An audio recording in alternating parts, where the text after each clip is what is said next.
quand même que vous puissiez vous présenter sur 2 secondes. Ça me permettra d'avoir une idée de ce qui est devant moi. Alors, dans la présentation, certainement, c'est le nom, la fonction, et si vous utilisez Excel. Et si vous utilisez Excel, vous faites quoi exactement avec? Je commence par là maintenant. Ah oui.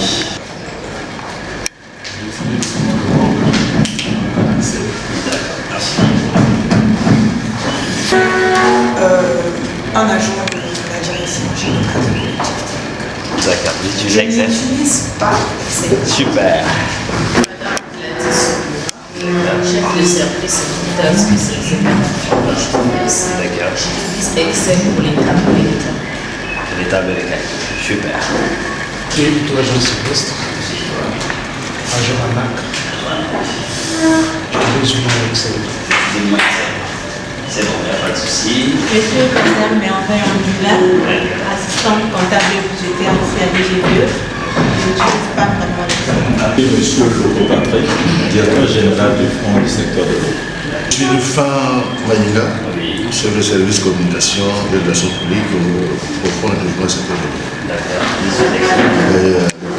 Les BABA. C'est ce que je suis. Je suis consultant business analyst. Mon travail au quotidien, c'est de faire parler des données. C'est-à-dire que lorsque vous avez des données du sens afin de prendre des décisions, en des termes très simples. C'est-à-dire que qu'importe le type de données que vous pouvez avoir, vous avez une base de données, que ce soit Excel, ainsi de suite. Maintenant, sur la base de cette base de données, on peut comprendre par exemple le comportement de notre service. C'est-à-dire, on a parlé de suivi évaluation de projet ici, on a parlé de directeur ou chef d'agence XY, qu'importe dans votre service, dans votre direction, dans vos projets, toutes les données que vous collectez quotidiennement, et donc à une période donnée, si vous voulez comprendre comment est-ce que votre travail se passe, à travers ça, nous allons donner donc une vie aux données pour que nous prenions des décisions très importantes, éclairées et d'une façon efficace. C'est ce que nous faisons quotidiennement. Et donc, je suis dans l'optimisation des performances et des process. Qu'importe, que ce soit en comptabilité, que ce soit aux ressources humaines, que ce soit dans les ventes, que ce soit en marketing, que ce soit dans l'évaluation de projet, la planification, je suis dans l'optimisation des process. C'est-à-dire comment le travail se fait. Et si nous nous rendons compte que ça se fait vraiment pas normalement, à travers des données, nous allons mettre en place une stratégie qu'on va appeler tableau de bord. Et ce tableau de bord avec des insights vont nous permettre de comprendre où est-ce que ça ne marche pas, où est-ce que ça marche. Et là où ça ne marche pas, nous allons détecter les failles et faire évoluer le système. Donc, on parle de l'optimisation des process. Alors, donc, nous allons revenir à l'initial. Il y a plusieurs personnes qui ne travaillent peut-être même pas sur Excel, qui touchent à peine Excel. Alors, ici, c'est une question de formation. On avait sur vous les postes de directeur, de chef d'agence, ainsi de suite. Nous sommes en train d'apprendre un logiciel. Ça ne fait pas de vous abruti, bête, mais rien, non. Ce que vous avez appris à l'école et puis c'est Excel. C'est justement, peut-être que dans votre contexte de travail, on n'avait pas mis l'accent sur Excel. Donc, toutes les questions sont la bienvenue. Il n'y a pas de belles questions. Posez-moi toutes les questions possibles. Et on va aller step by step. Est-ce que c'est bon? Super. Alors, ici, la formation, on va l'intituler niveau opérationnel. On sort un peu du niveau débutant, niveau intermédiaire, niveau avancé. On parle du niveau opérationnel. Ça veut dire qu'on va prendre des éléments qui nous permettront de monter nos tableaux, d'imbriquer quelques fonctions afin de faire des suivis de tout ce que nous pouvons avoir au boulot, par exemple. Alors, donc, nous allons commencer par une présentation simple de notre programme. Donc, on a la présentation générale du module et donc Excel. À côté, on aura des notions de tableau et calcul. Pourquoi? Parce qu'avec Excel, 99,9% des travaux se font sur les tableaux. Donc il est question et très important de comprendre la notion de tableau, les différents types de tableaux qui existent et pourquoi ci, pourquoi ça. Et à côté, nous aurons des calculs. Et vous savez que si on parle d'Excel, c'est parce que dans sa configuration, nous avons les calculs. Donc ça nous permet d'automatiser des process, ça nous permet de faire un calcul et d'avancer un peu plus rapidement. À côté de ça, nous aurons des notions sur des graphiques. Parce que quand nous générons des données, parfois nous avons besoin de les lire d'une façon plus simplifiée. Ça veut dire que transformer les données en un schéma. Et ce schéma, c'est ce qu'on va appeler graphique. Et donc nous allons passer à côté de graphique pour comprendre un peu ce que c'est. Et là, juste à la fin, donc notre dernière partie, sinon la fin de notre formation, sera centrée sur les tableaux croisés dynamiques. C'est une notion très importante et très capitale en analyse de données avec Excel. Analyser des données, c'est tout simplement faire une description de données, synthétiser les données afin d'avoir des valeurs plus précises et claires. Donc c'est très facile. Et donc ici, nous allons utiliser les tableaux croisés dynamiques et ce sont ces tableaux croisés dynamiques qui vont nous aider à faire des tableaux de bord. Le tableau de bord, c'est vraiment pas quelque chose de très compliqué. Quand nous entrons dans un taxi, nous nous rendons compte que le chauffeur a un volant et derrière son volant, il y a un tableau de bord. Et sur ce tableau, on nous donne quelques indications. C'est-à-dire que la voiture a un système très varié, mais on essaie de voir quels sont les indicateurs qui peuvent nous permettre de comprendre en une vue le fonctionnement de la voiture.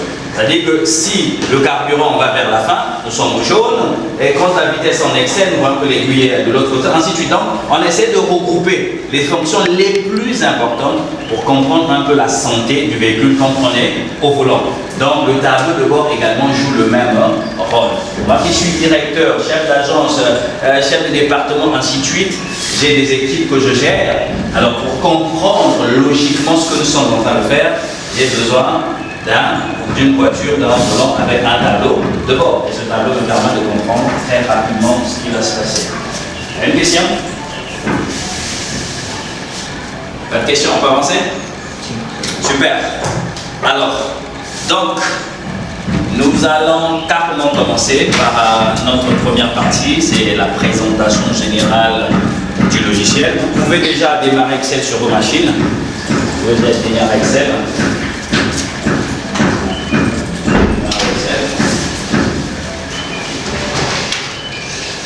Appuyez sur ce bouton si vous voulez. Si vous ne voyez pas le bouton d'Excel sur la machine, appuyez sur le bouton menu démarrer et cliquez Excel justement. Ça va s'afficher à droite, à gauche. Cliquez là-dessus.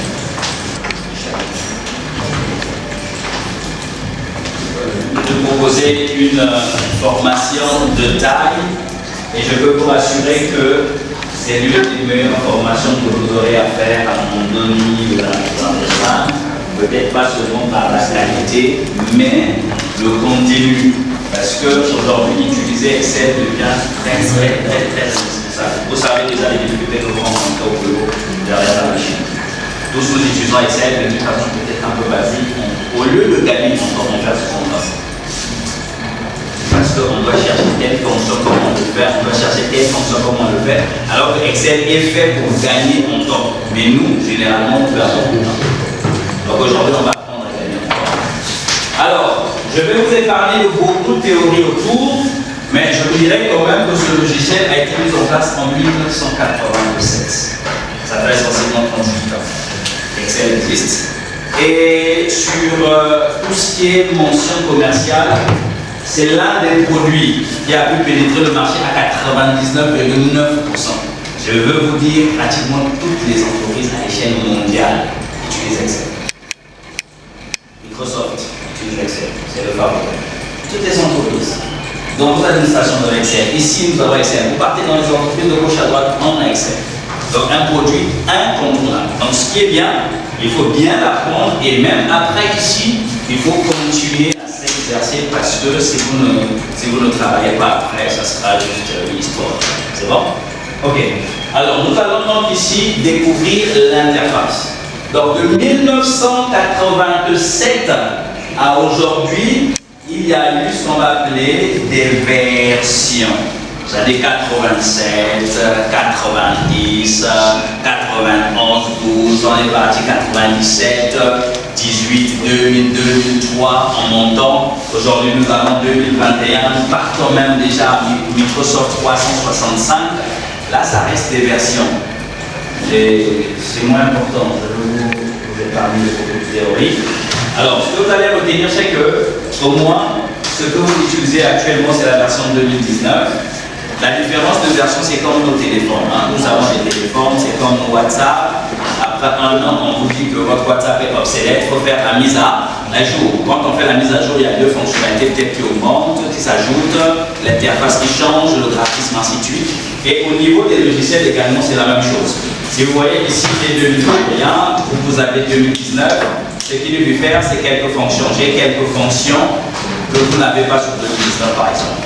Et il y a quelques fonctions sur 2019 qu'on ne trouve pas sur 2016, ainsi de suite. Donc c'est la différence sur les fonctions, sur la présentation des outils, aussi le graphisme, quelques fonctionnalités qui diffèrent. Sinon le logiciel en lui-même reste le même. C'est bon? Ok. S'il vous plaît, monsieur, vous n'êtes pas présenté, vous êtes monsieur? Moi, c'est monsieur le président Simon Nanda. J'évolue à l'hôpital de Canada. D'accord. Vous utilisez Excel? Non, je n'ai jamais utilisé Excel. D'accord, donc vous allez utiliser aujourd'hui. Alors, ici vous avez l'interface, c'est la même chose que vous avez devant vos machines, c'est bon? Alors, nous allons essayer de décortiquer pour comprendre un peu ce que ça veut dire. Premièrement, là, regardez bien sur votre machine, vous avez cette barre-là. On va l'appeler barre de titre. La barre de titre, c'est sur cette barre-là qu'on donne le nom du logiciel. Bon, je ne sais pas si moi j'ai enregistré quelque chose. On va donner le nom Excel, vous allez voir là, chez vous on a écrit Excel. C'est bon? On a écrit classeur? Voilà, classeur Excel. Alors, lorsque nous enregistrons notre classeur, le nom que nous affectons au classeur également s'affiche sur la barre de titre. Par exemple, laquelle on appelle barre de titre. Okay. Alors, ici, nous avons la barre d'état. Comme l'expression l'indique pour les comptables, quand vous faites des états financiers, vous savez ce que c'est. Oui, Madame Dorel, la machine là. Pour les comptables, quand vous faites des états financiers, vous savez ce que ça veut dire. Alors, ici également, quand on essaie de mettre des données, par exemple, je dis n'importe quoi, je vais faire des opérations, je mets des valeurs ici. Quand je les sélectionne, cette barre-là me donne la somme, la moyenne et le nombre de données. Donc ça me donne les états de ma zone de travail. Raison pour laquelle on appelle barre d'état. Différente de la barre de tâches. La barre de tâches, c'est sur le bureau de l'ordinateur. Ça nous permet d'épingler parfois des outils, nos logiciels. Mais ici, sur le logiciel, c'est la barre d'état. C'est bon? C'est bon? Super. Alors, à côté de ça, regardez. J'ai ici la barre d'outils. Et sur la barre d'outils, j'ai quelques informations. Partons de fichier jusqu'à Power Pivot. Alors, si sur votre machine, vous ne trouvez pas Power Pivot, ne vous dérangez pas. C'est juste une différence de version. Mais si on peut personnaliser, on aura la possibilité de faire un fichier Power Pivot. Alors, quand je vais de fichier, accueil, insertion, vous êtes en train de lire sur vos machines? Dessin, mise en page, formule, données, révision, ainsi de suite. On appelle ça onglet. C'est bon? Donc nous avons ici des onglets. Retenez que nous sommes sur la barre d'outils et notre barre d'outils est constituée des onglets. C'est bon? Ok. Alors, à côté de ça, nous avons l'entête de la feuille. Regardons qu'on soit peu. J'ai ma zone de travail, c'est ma feuille. Et j'ai A, j'ai B, j'ai C, j'ai D, ainsi de suite. C'est bon? Donc j'ai l'entête de ma feuille. A, B, C, D jusqu'à X là-bas caractérise l'entête de notre feuille Excel. Oui, madame, vous êtes perdue là? Ok. Le souci, c'est que nos machines ne sont pas activées. Qu'est-ce qui se passe?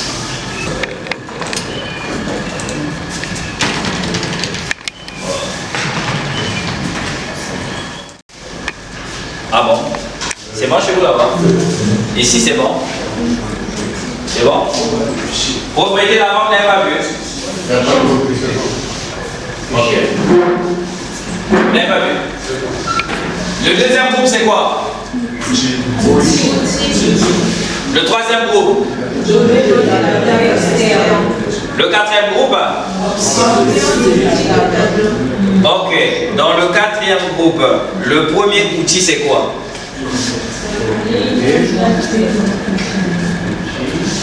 Le premier outil, quatrième groupe. Ligne. Le deuxième outil. Est-ce qu'il est coché ou non? Essayez de cocher et regardez bien votre tableau conventionnel. Cochez ligne totale.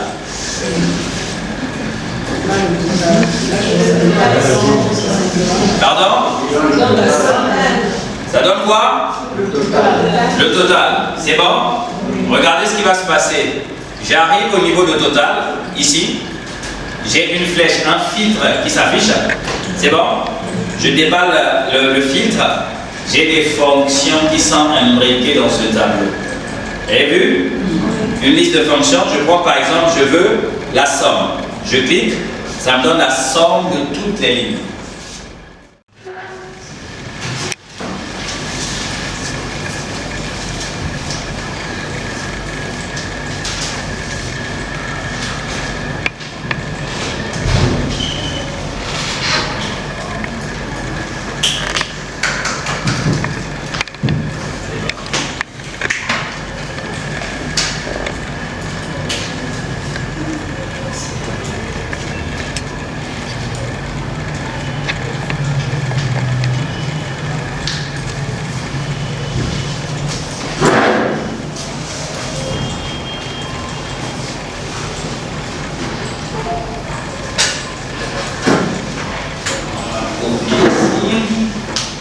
C'est bon?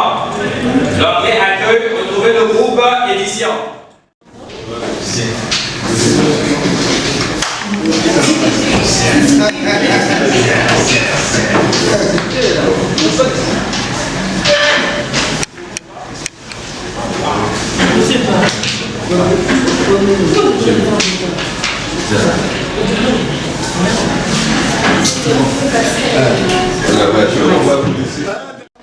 Dans la rédaction administrative, le fait de s'imposer un style constitue aussi une erreur,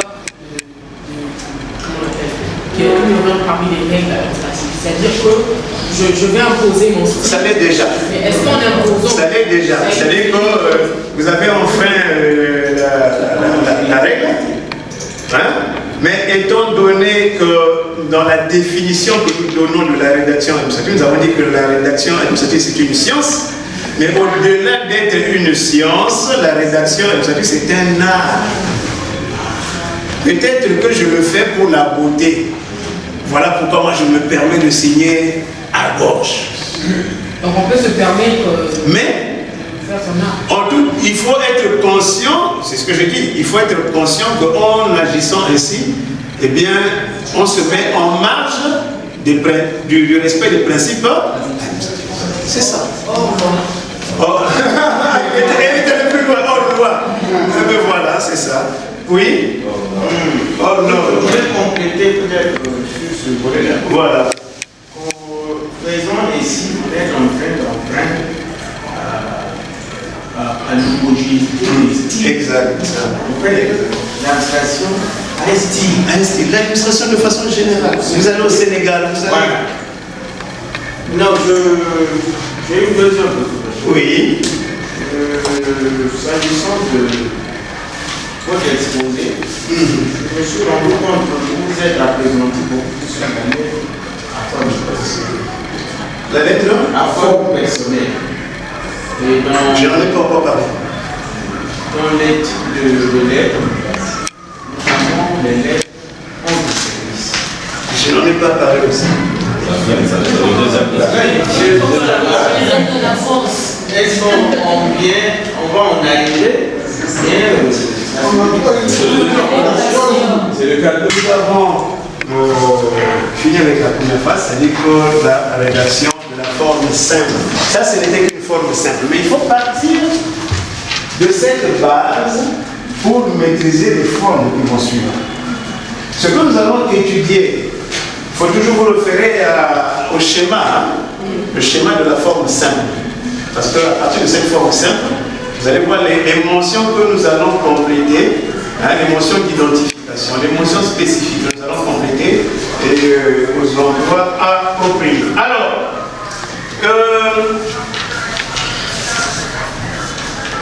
ce que nous allons étudier maintenant, c'est la lettre personnelle. La lettre personnelle. Soit dit en passant, quand on parle de la lettre personnelle, ça n'a rien à voir avec la lettre administrative. Ça n'a rien à voir. Quand on parle de la lettre personnelle, ça n'a rien à voir avec la note. Ok? La note est également une forme de lettre. Hein, je ne parle pas des documents d'injonction comme les notes de service, ainsi de suite. Je parle de la note. Oui? Est-ce que dans le cadre de l'administration, on ne va pas parler de correspondance législative? Pardon? La correspondance administrative. Au lieu de parler de la lettre, nous sommes en train de parler de la correspondance administrative, qu'on appelle aussi rédaction administrative. Ça, c'est le terme général. Correspondance administrative, rédaction administrative.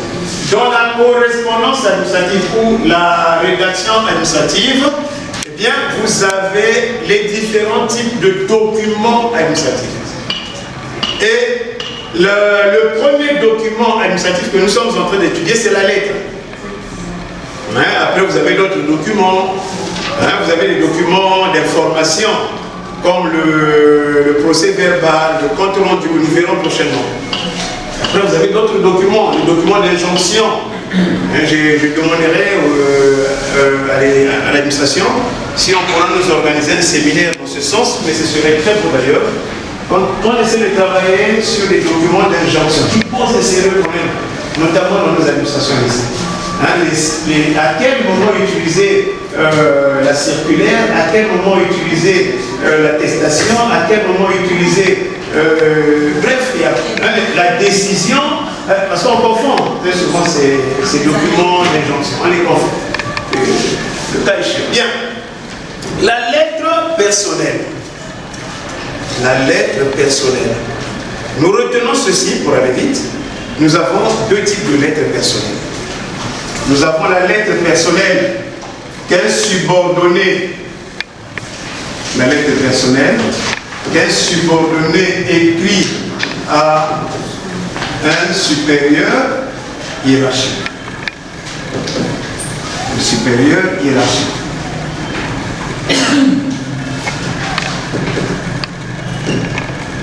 Ensuite, nous avons la lettre personnelle qu'un supérieur hiérarchique, un supérieur hiérarchique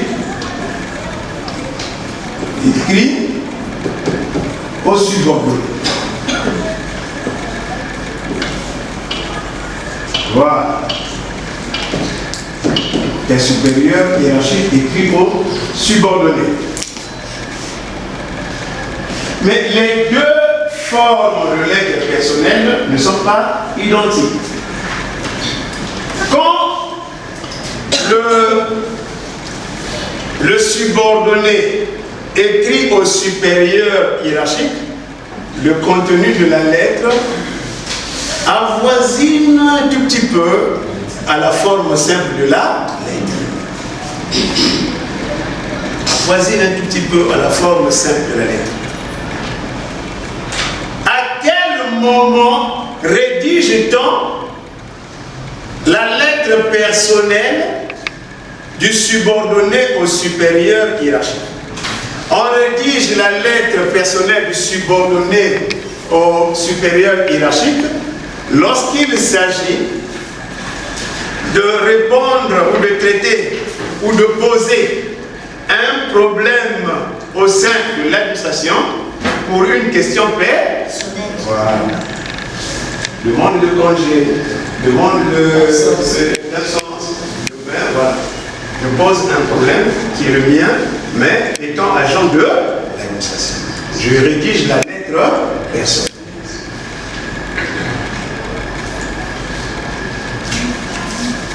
Ça n'a rien à voir avec la lettre administrative. Hein? Rien à voir.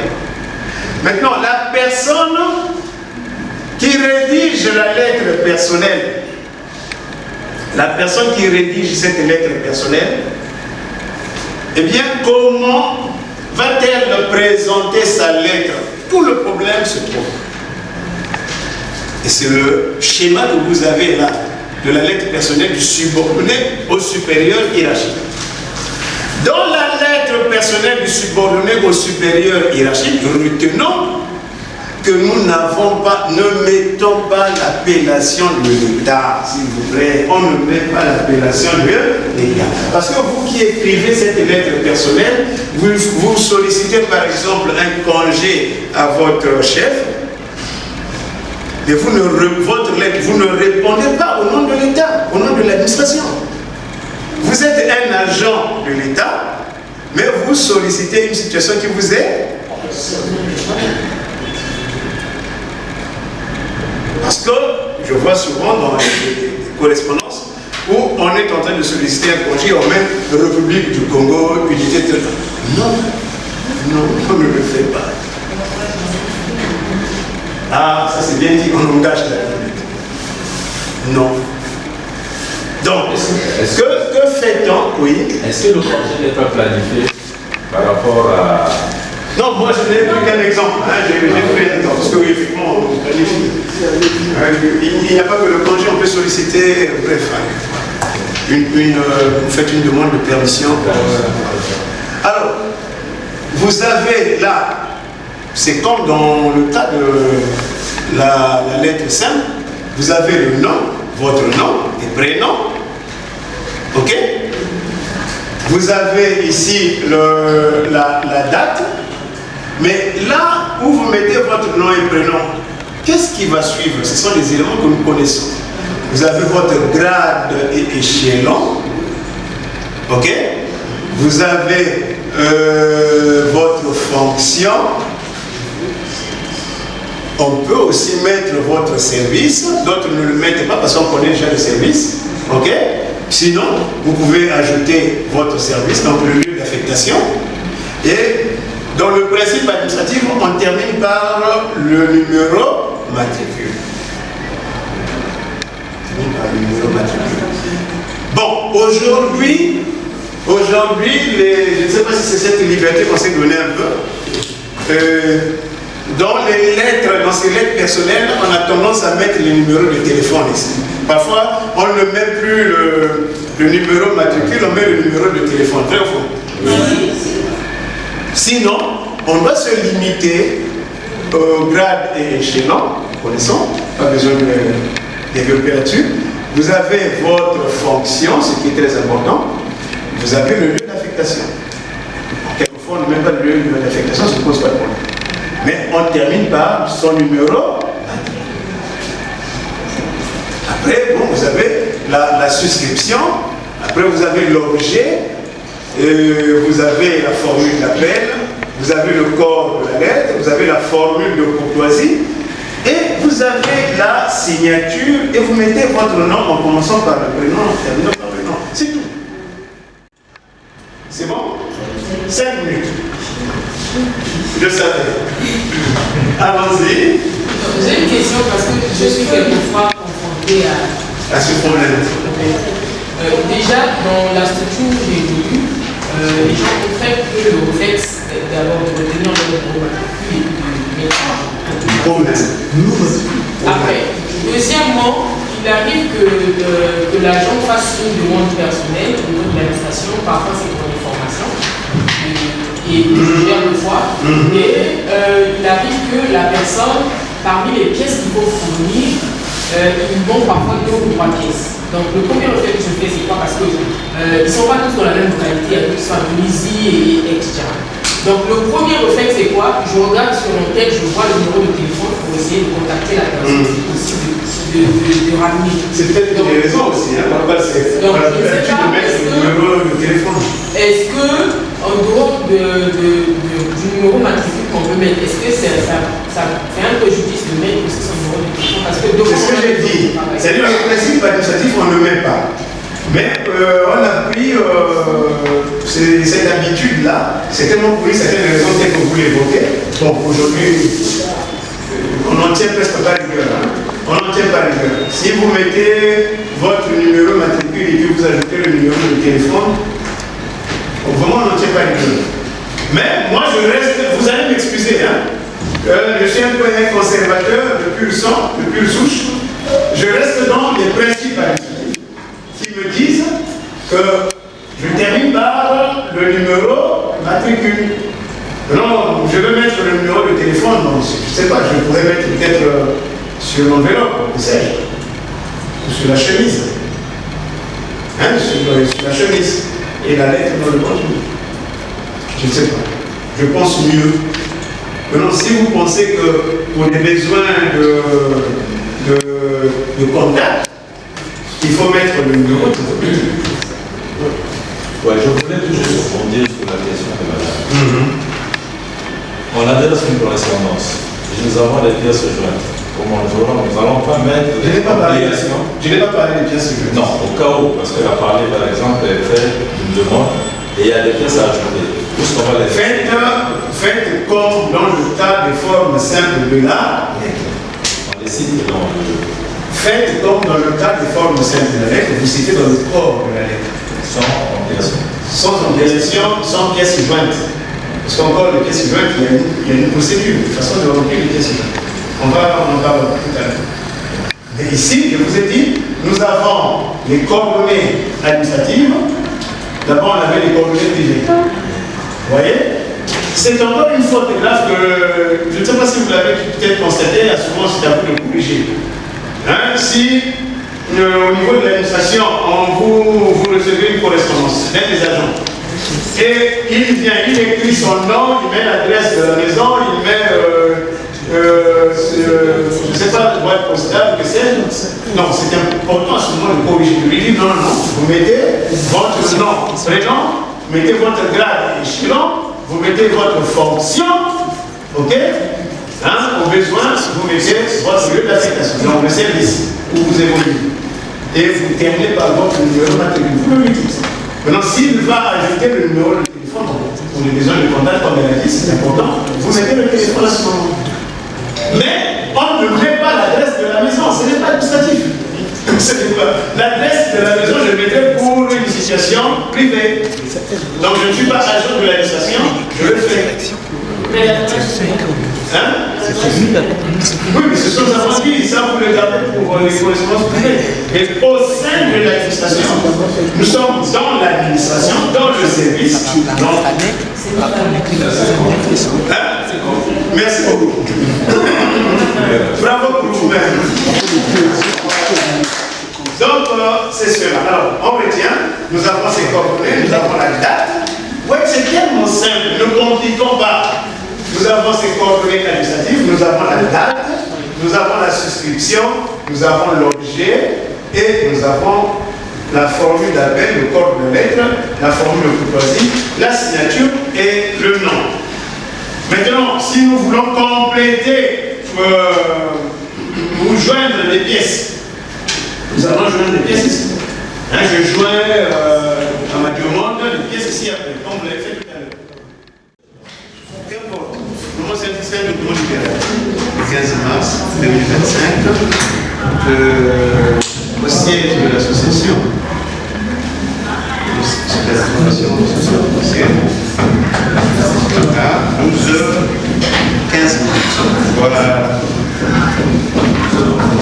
Ça, c'est le titre. Voilà, ça c'est le titre. Maintenant, commencez par la phase introductive d'abord. Il s'est tenu, je ne sais pas comment, ça dépend de vous. Ce jour, ça dépend de votre téléphone.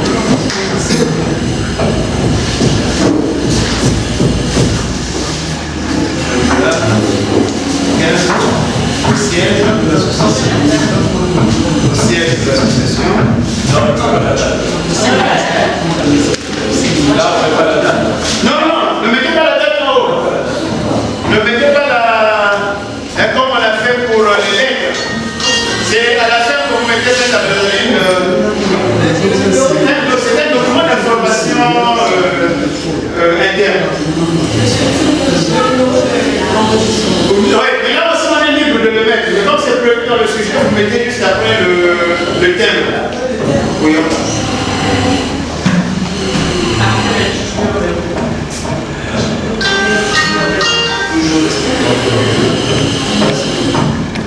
Là, je vais voir là-bas.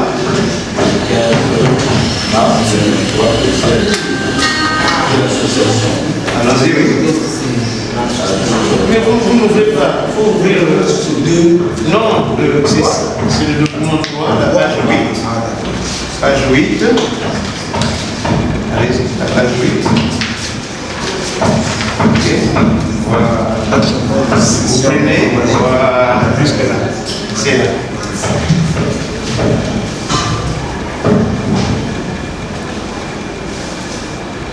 Très bien. Ici, oui. Mettez d'abord le titre. Mettez là. Non. Hein? Ça, c'est le numéro d'enregistrement que vous avez mis. C'est d'abord le premier. Mettez le titre compte. On tout enregistré. Et comme il a fait.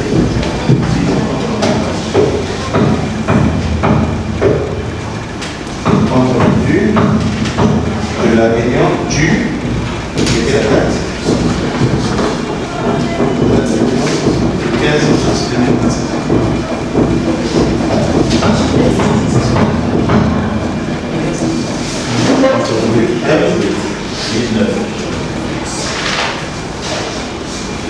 Ok, on va commencer la phrase introductive. La phrase introductive, je vais là-bas. Madame, vous commencez, non. D'abord, vous mettez le thème. Le thème, vous mettez ici association.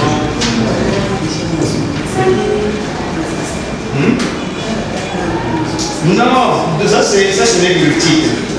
Maintenant là, vous mettez la phrase introductive du compte rendu. Voilà.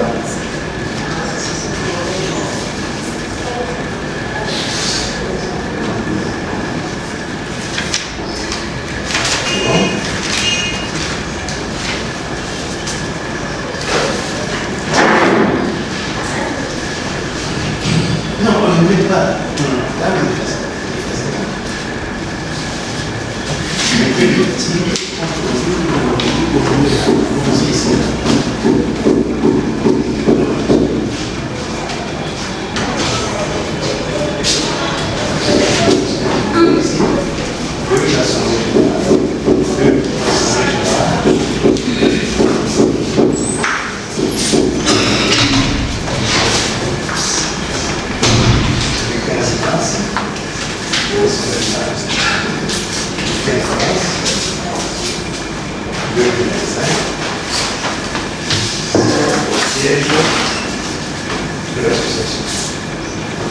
Bien.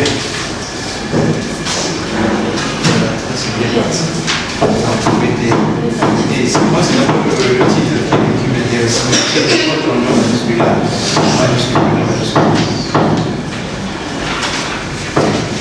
attendez. Donc, mettez deux de l'Assemblée générale. Là, de l'Assemblée générale. Non, excusez-moi. De l'Assemblée générale. Du 15 mars 2000. L'Assemblée générale. Là, qu'importe, c'est dans votre vouloir. 15 mars 2025. Le siège. Ça dépend de vous. Vous êtes libre de mettre ou de ne pas mettre. Moi, c'est le titre. Là, c'est le titre. Mettez le titre compte rendu de la majuscule. Voilà, là, vous êtes bien parti. Titre compte rendu.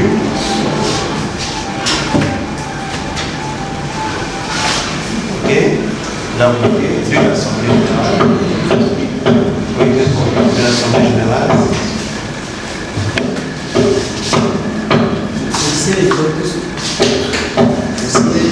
de l'association. Au siège de l'association.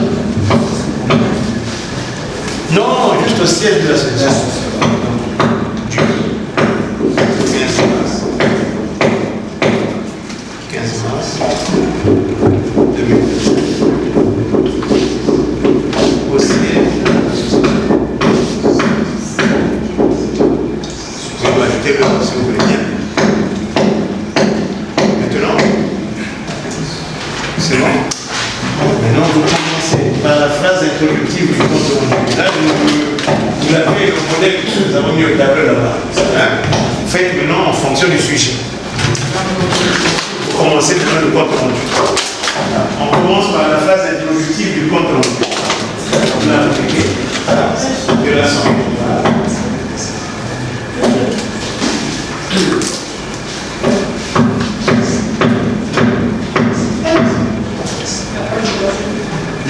Maintenant, vous avez fini avec la phrase introductive du compte rendu. Vous commencez maintenant ceci. Commencez par la vérification des présences. S'agissant de la vérification des présences, il faut mentionner l'étape par laquelle c'est pas nécessaire. C'est l'ordre du jour, par exemple. non, avant de parler de l'ordre du jour, jusque-là, on n'a pas décidé si on adopte ou pas l'ordre du jour. Mais dès d'abord, le premier point, c'est la vérification de présence. Commencez par là. Sur la vérification de présence, qu'est-ce qu'avez-vous constaté? Il était présent. Non, on le dit, il était présent. Voilà. S'agissant de l'ordre, de la vérification de présence, le quorum, ça c'est pas moi de le dire, le quorum étant atteint, l'Assemblée générale a pu se tenir. On passe à l'examen de l'association.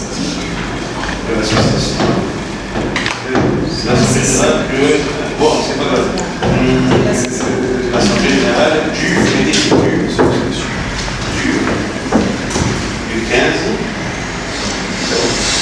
15 mars. C'est ça, c'est 15 mars 2025. Le 15 mars 2025.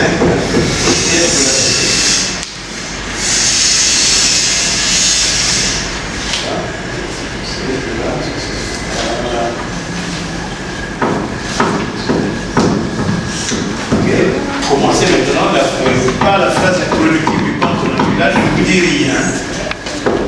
Oui. Je disais, après l'examen de l'ordre du jour, c'est maintenant l'examen.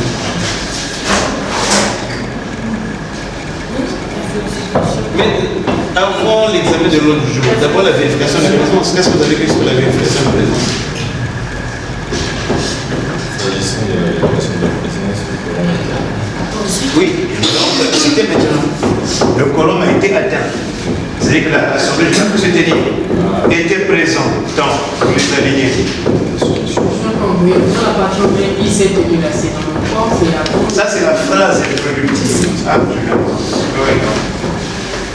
Montrez. Oui, allez-y. Ça, je ne sais pas. Je voulais savoir à quel moment on met le quorum. Ça, c'est après. Ça viendra après ça.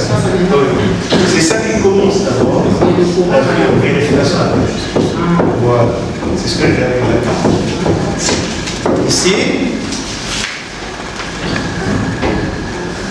il, mettez le pronom. Ok, continuez, c'est très bien. On avance. Là.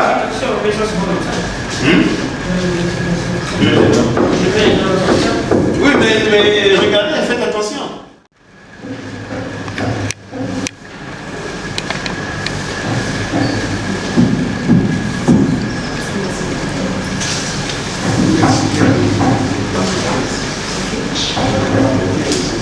Continuez, vous avez un peu vite en raison, mais on peut aussi le penser. Là. Vous n'avez pas encore commencé. Mais commencez avec la phrase introductive. Il s'est tenu, hein, ça dépend comment vous formulez. Ou ce jour, l'essentiel c'est d'avoir les 4 éléments.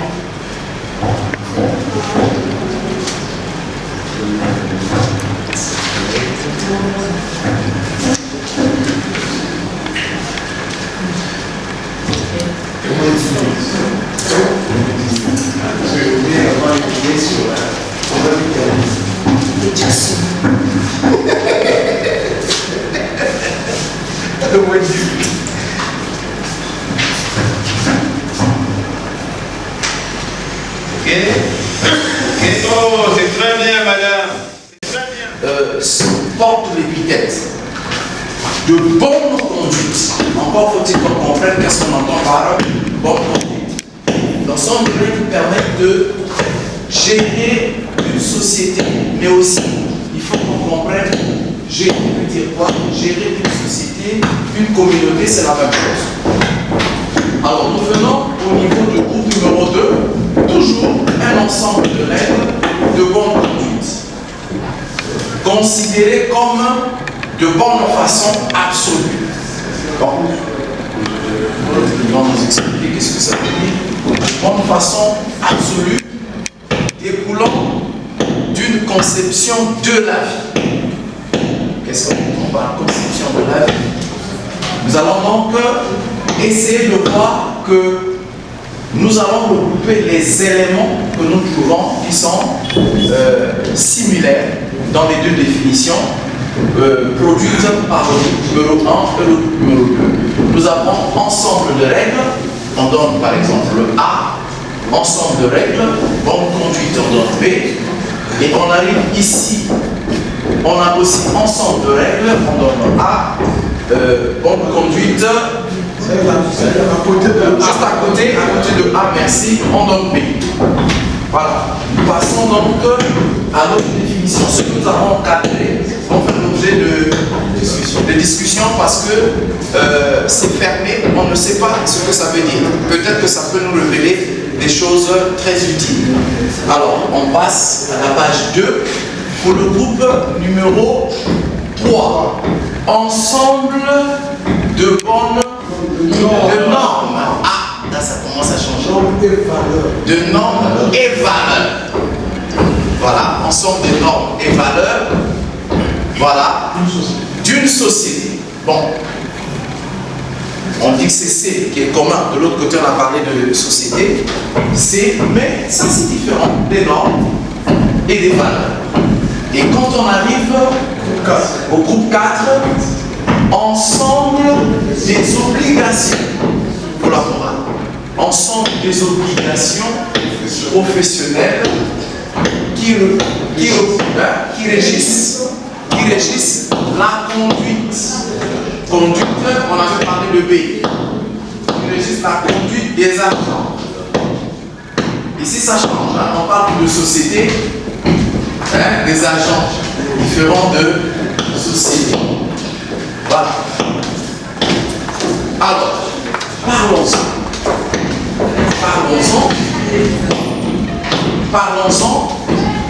Vous voyez que le groupe numéro 2 et le groupe numéro 3 et 4, quand on essaie de voir le contenu de leur réflexion, il y a des notions frappantes, mais qui sortent, mais qui sont très différentes des concepts que nous avons commencé à utiliser.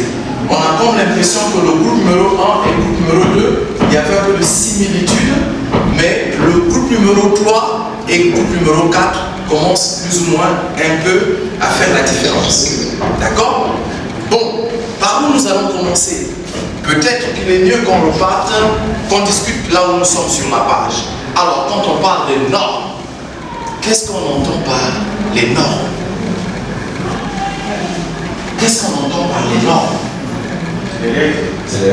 Ce sont des règles. Des règles et des principes. Voilà, ce sont des règles et des principes. Mais les valeurs, qu'est-ce qu'on entend par les valeurs? Les normes, ce sont des règles, des principes. Mais les valeurs, quand on parle de valeurs, exemple d'une norme. Quelqu'un peut nous donner l'exemple d'une norme? Code de travail. Code de travail. Qu'est-ce que vous en pensez? Vous êtes d'accord avec cette illustration? Code de travail. Ça fixe les règles de travail. Les règles de travail. Alors, exemple de valeur. La valeur envoie à la morale, mais nous sommes là. à une société. Nous sommes là. Si la valeur renvoie à la morale, que nous voulons comprendre la valeur à l'intérieur de la morale. La valeur, faisons une valeur par exemple le respect. Exemple, le respect.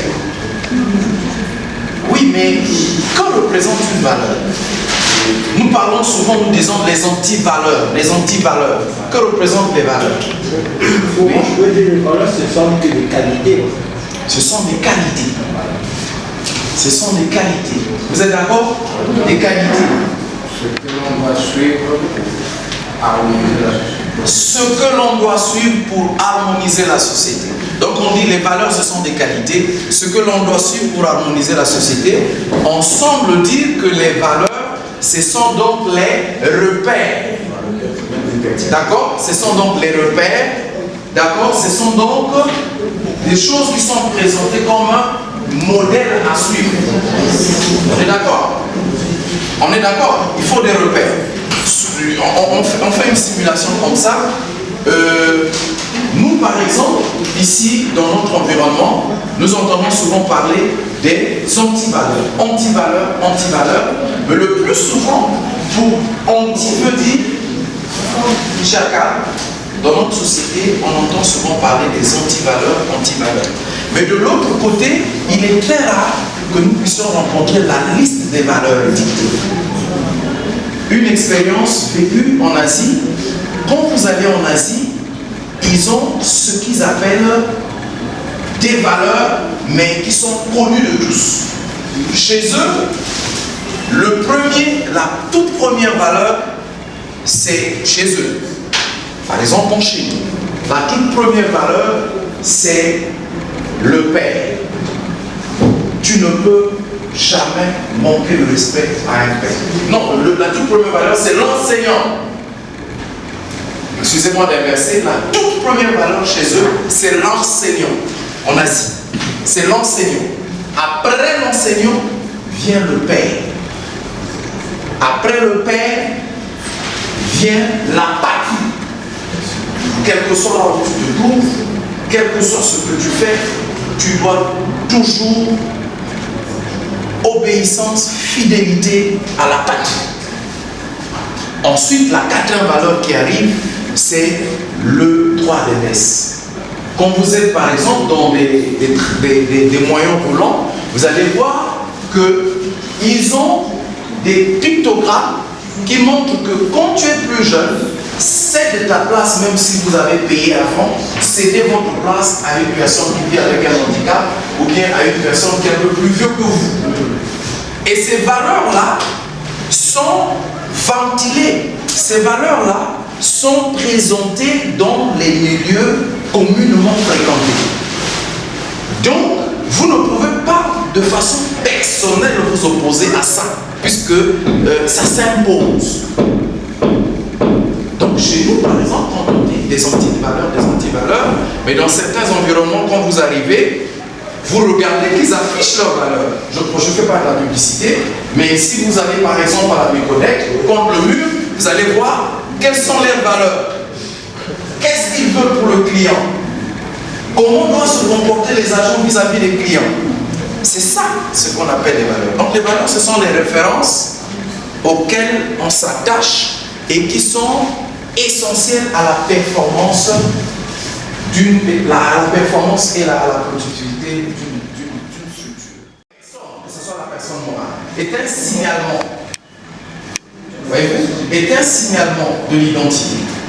À partir de vos valeurs que vous défendez, ça donne donc votre personnalité et donc votre identité et même à un certain moment rappeler votre caractère.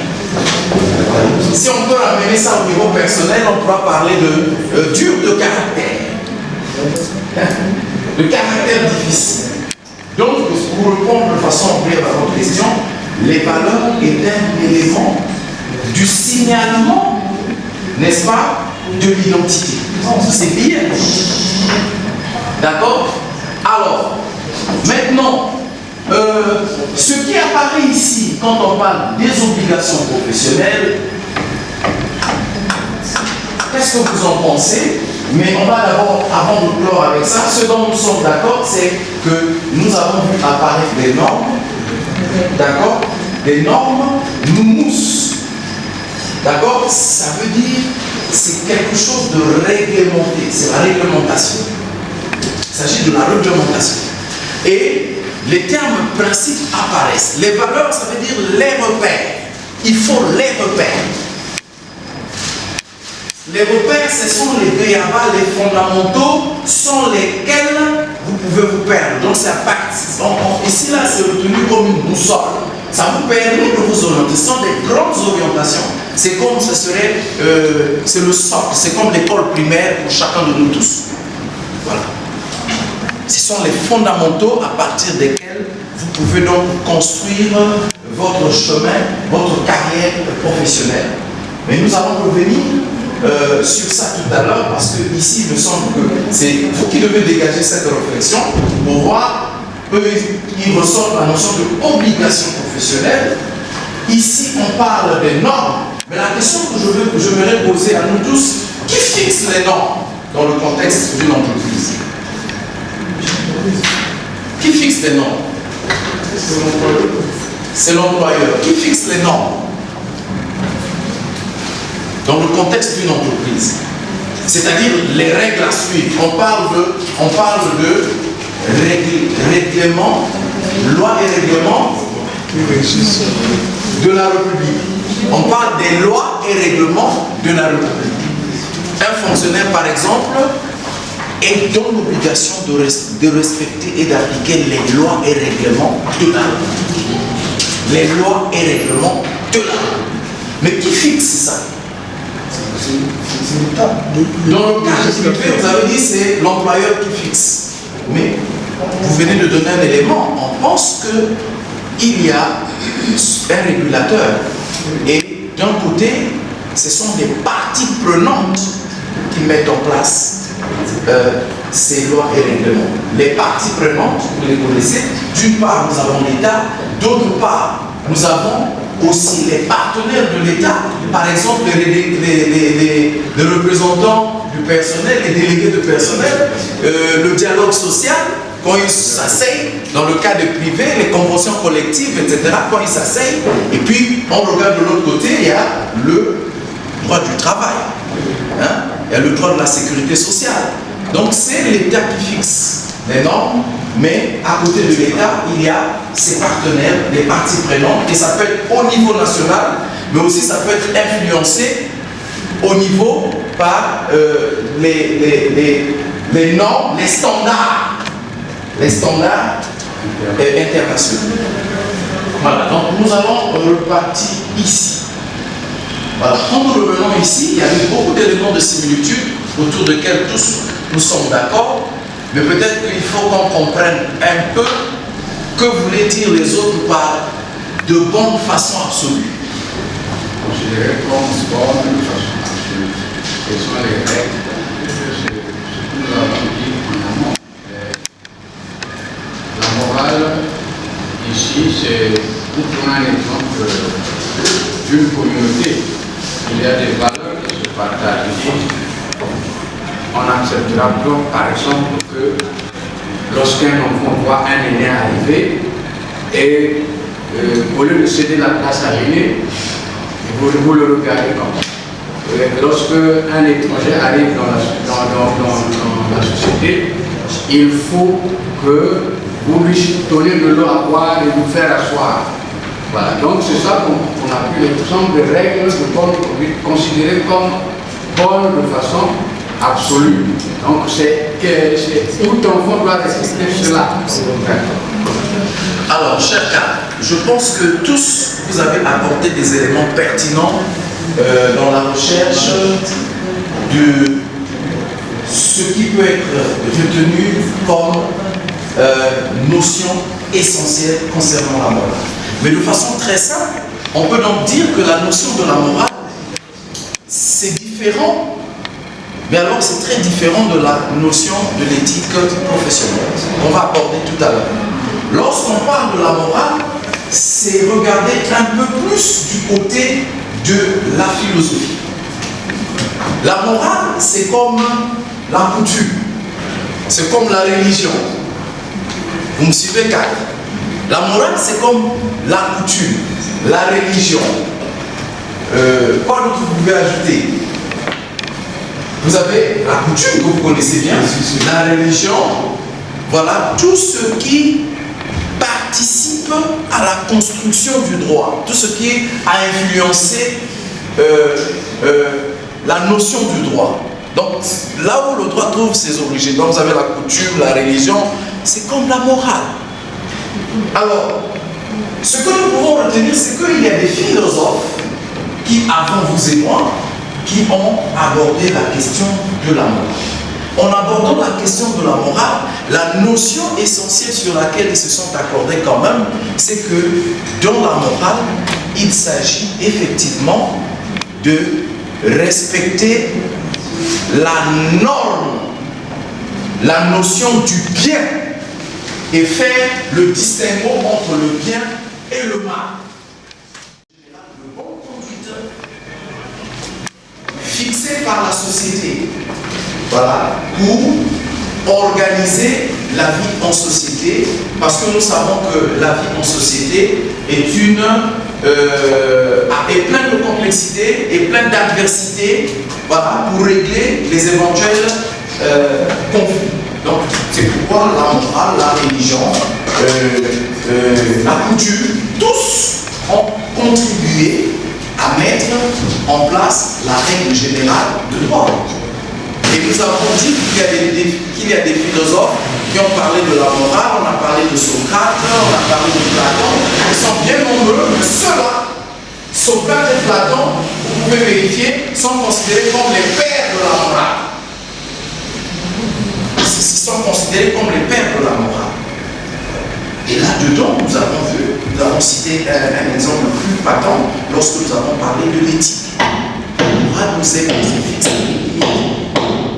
Non, nous allons examiner notre conception de la notion d'éthique professionnelle. Alors, il est clair, chers collègues, que nous devons faire la différence entre la façon de fonctionner de la société et la façon de fonctionner d'une entreprise ou d'une organisation. Merci pour votre participation active. Tous les groupes se sont déroulés tour à tour au tableau numérique et nous avons vu aussi que c'est même un tableau que nombreux d'entre nous ont découvert aujourd'hui grâce à l'esprit d'équipe qu'on demande d'avoir dans les entreprises aujourd'hui. Chacun a essayé de manipuler ces outils. C'est aussi une compétence supplémentaire que nous devons avoir.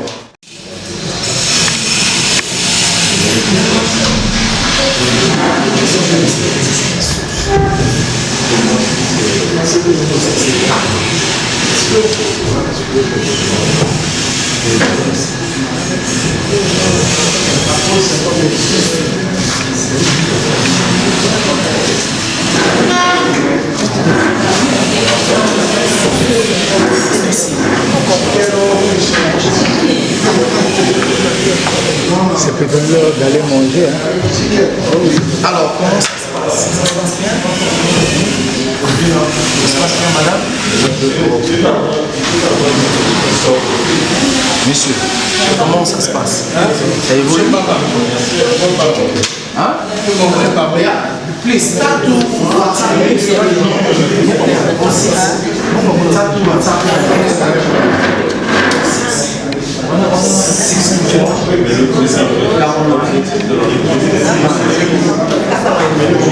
That's my direct WhatsApp.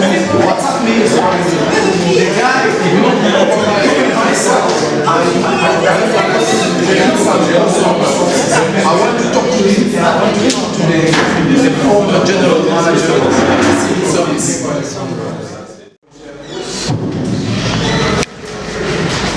Monsieur le directeur général de l'IGDE, le directeur administratif financier, aujourd'hui, ce jour marque la clôture d'un événement dans lequel c'est le séminaire que nous avons organisé ici sur le renforcement des capacités de nos partenaires. Et il y a eu des 3 thématiques. La première thématique, nous avons parlé sur le calcul d'Excel et création des tableaux de bord sportifs. Et les travaux ont été menés conjointement entre M. Babel, Polo et moi-même. Et il y a eu aussi la rédaction administrative. Et ces travaux ont été menés par le docteur Oka Jocelyn. Et enfin, il y a eu la troisième thématique qui est l'éthique et la déontologie professionnelle. Et les travaux de ce séminaire ont été menés par M. Mama Alain. Et donc, dans l'ensemble, tout s'est bien passé. Tout à l'heure, je vais donc donner la parole au directeur général pour son mot de clôture.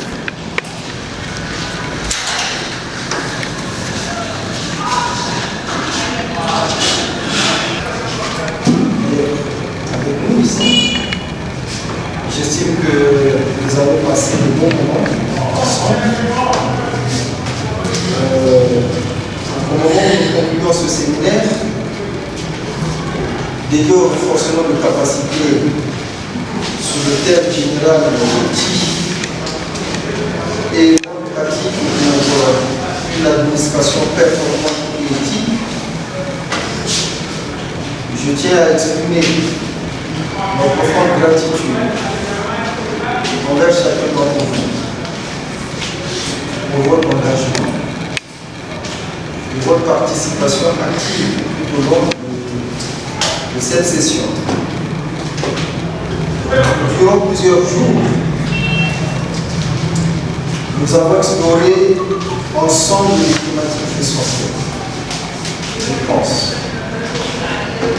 qui peuvent nous aider à travailler au mieux dans vos structures respectives. Il s'agit principalement de la maîtrise d'Excel et la création du tableau de bord de reporting,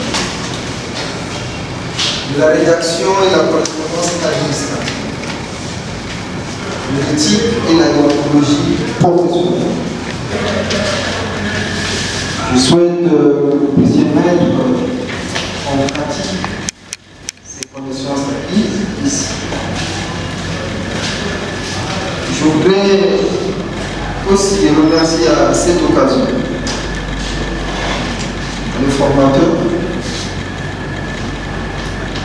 pour leur disponibilité et leur engagement à participer, bien entendu, en tant que formateur à cette session.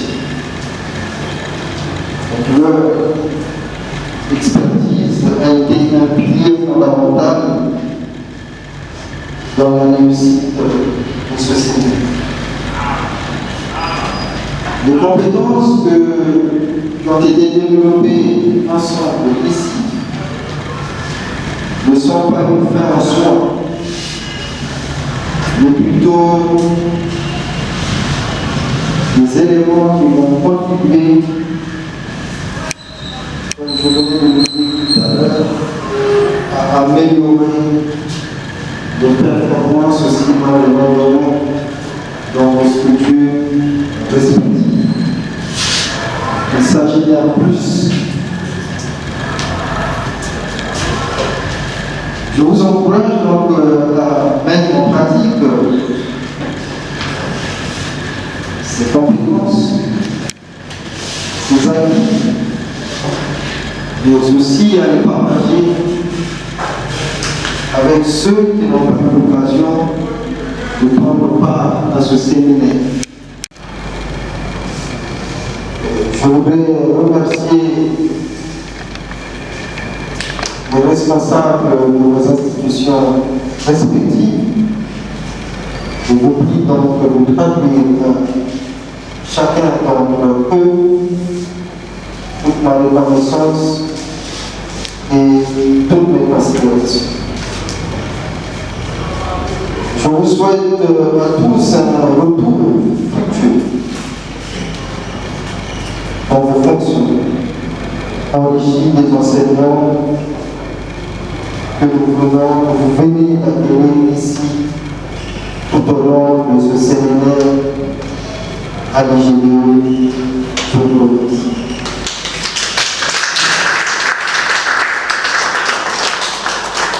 De cette occasion, pour vous informer de ce que l'IGDE vient de conclure.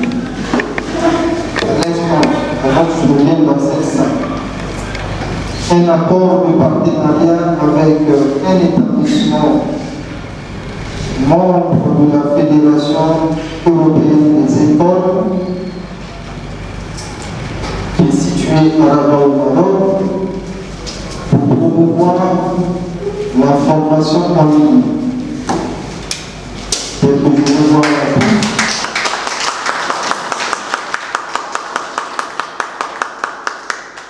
Vous êtes des cadres des administrations des entreprises et souvent il se trouve, on voit d'ailleurs, que nous n'ayons pas le temps de suivre des formations diplômantes en présentiel. Je pense que ça a été aussi un peu difficile pendant cette session. Donc cet accord va permettre à l'IGDE d'inscrire pour ceux qui veulent se former, préparer un diplôme, une licence, un master dans des filières, dans plusieurs administrations, gestion, comptabilité, tout ce que vous voulez, en ligne. Et ça se passe tout le long de l'année. Vous pouvez vous inscrire maintenant. Vous vous inscrivez demain après demain. Donc on n'attend pas une année académique. Alors, ce sont des diplômes délivrés par la Fédération européenne des écoles, reconnus par la communauté européenne pour la coopération européenne, et donc qui est basée à Genève, en Suisse. Le partenaire avec lequel nous venons de signer, qui met ses formations en ligne, se trouve au Maroc. Donc l'occasion pour vous, mais aussi pour certaines d'autres de vos collègues qui pensent qu'ils peuvent continuer à se former, de le faire en ligne, à la maison, au service, et même dans la vie. Je vous remercie. Nous allons passer à la minute des certificats.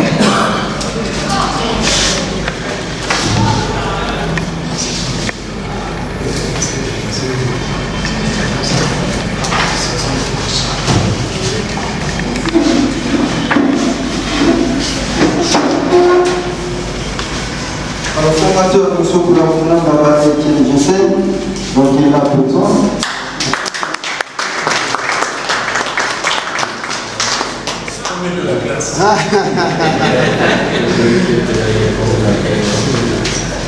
Monsieur Baba Alain, formateur, n'est pas là.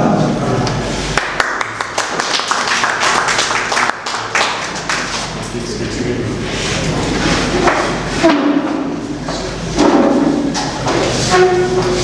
ne sont pas là à la décision des formateurs.